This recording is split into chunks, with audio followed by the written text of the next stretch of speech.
Hello everyone, welcome back to our channel. It is me, Cece. Finally, I'm the one making a YouTube video for once. But we are going to be talking about the core theory. So let me kind of explain what the core theory is. The core theory means that there is an original alter in a system. As you guys know, when a child gets abused as a kid, their brain splits. But I'm going to go into more detail.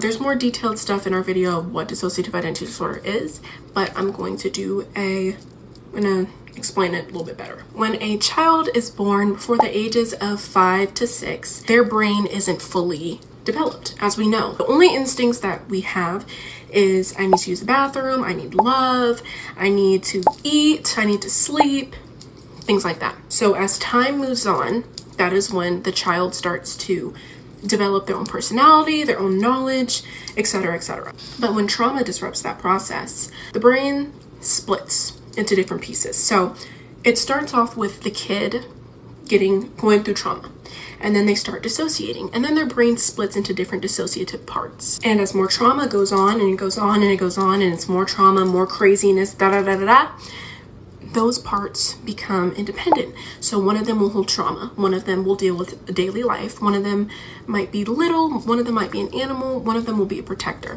things like that. And as time goes on, some systems, they stick with those alters or they keep splitting off alters, but in the end, it usually starts off with a couple, meaning that the child was never whole.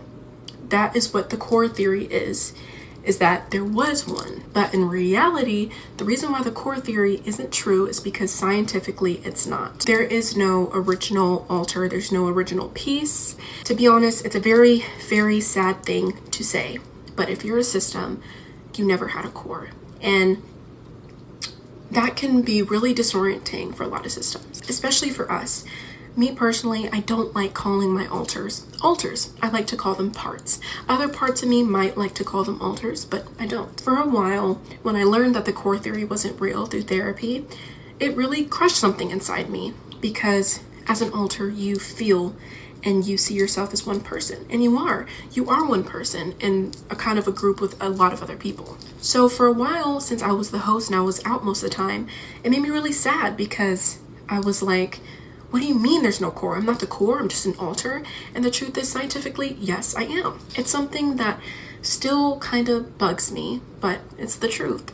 I am just an alter. Well, not just an alter. I'm an alter. I'm a part. And it can be really hard to accept that as a system. But just because there is no core, that doesn't mean that you're any less valid than any other part or alter that you have. That just means that you were created for a purpose, your brain's purpose. So you matter, okay? You matter. Just because there is no core, just because there is no main alter, that doesn't mean that you don't mean anything to the system. You mean everything. Even if you're a persecutor, even if you're a misled alter, you mean something. Now, the next theory that I'm going to be talking about is endogenic systems. I've gotten a lot of hate on this, and many other systems have, but an endogenic system is someone who believes that they have DID or OSDD or alters without trauma. A lot of times people will say they're an endogenic system because they don't remember their trauma, and then they later get, known that they have trauma, and they get more educated, and then they realize that they do. And some people don't. Some people just know that they don't have trauma. Maybe something kind of bad happened in their life. Not saying I'm invalidating that, but something may have happened earlier, before, when you were a kid and still developing. And I'm here to tell you that endogenic systems aren't a thing. I'm sorry to say it, but it's not true. And if somebody tries to show you some documents or things like that, no, usually people who don't have trauma or think they're an endogenic system, in reality, they have schizophrenia or psychosis.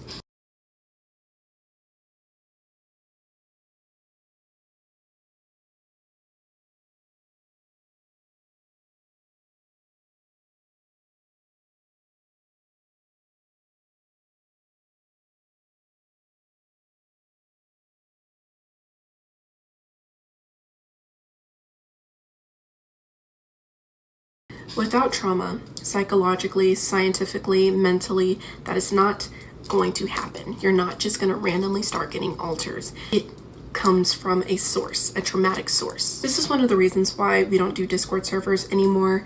A lot of the times people who are, how do I put this, online a lot, I'm not going to say chronically online because I feel like that's kind of like a mean term and only something I can tell a close friend.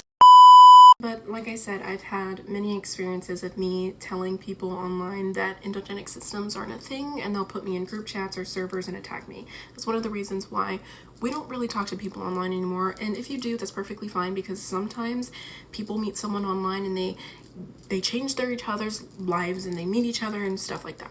I'm not judging anyone. I've done the same. But like I said, psychologically, mentally, scientifically, it's not real. It's not. I'm sorry. And another thing is that when people say they're an endogenic system and try to have some kind of proof behind it, it's very, very invalidating for systems who have gone through that trauma. And it is not fun. It's not something to decorate. It's not something to romanticize.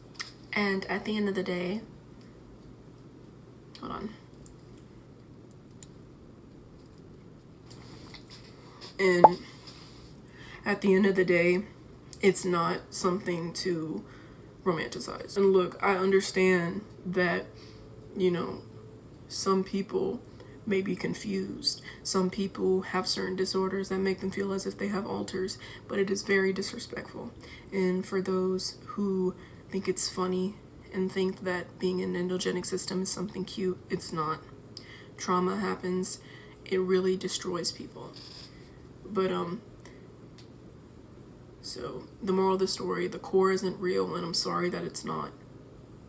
And endogenic systems aren't real either. And I'm sorry if that hurts anyone's feelings.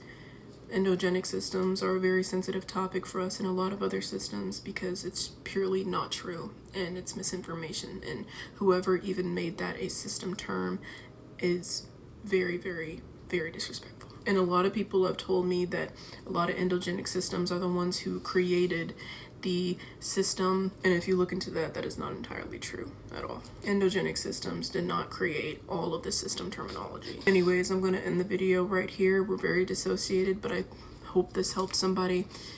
Stay stinky, and see you in the next video.